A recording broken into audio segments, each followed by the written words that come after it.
Baik, Assalamualaikum warahmatullahi wabarakatuh. Saya Royhana Abrori akan mempresentasikan tentang model studi kawasan dunia Islam 2 Asia Tenggara. Yaitu di sini pembahasan pertama, sejarah masuk dan perkembangan Islam di kawasan Asia Tenggara. Pada masa penjajahan, praktik keagamaan mengalami tantangan karena kebijakan kolonial yang aktivitas Islam. Terutama Islam masuk ke kawasan Asia Tenggara melalui jalur perdagangan yang berkembang pesat sejak abad ke-7 hingga ke-13 Masehi. Para pedagang muslim dari Arab, Persia, dan Gurajat memainkan peran penting sebagai perantara penyebaran agama. Memasuki era modern, perkembangan Islam di Asia Tenggara diwarnai oleh dinamika baru yang dipengaruhi kolonialisme, modernisasi, dan globalisasi pada masa penjajahan. Praktik keagamaan mengalami tantangan karena kebijakan kolonial yang membatasi aktivitas Islam, terutama dalam bidang politik.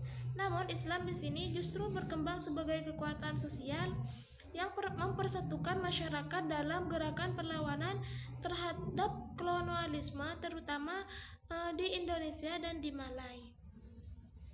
Dan di sini pembahasan kedua yaitu karakteristik dan corak keislaman di negara-negara Asia Tenggara.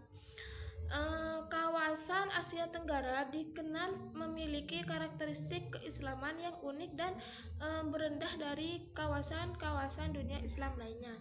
Malaysia juga menampilkan karakteristik keislaman yang khas, terutama melalui peran kuat institusi negara dalam membina kehidupan beragama. Sementara Brunei Darussalam memperlihatkan corak keislaman yang lebih terpusat melalui konsep Melayu Islam Beraja, yaitu sistem ideologi negara yang menggabungkan nilai tradisional Melayu, ajaran Islam, dan monarki absolut. Kalau di Thailand Selatan dan Filipina Selatan, keislaman tampil dengan corak yang berbeda karena konteks politik dan sosial yang unik.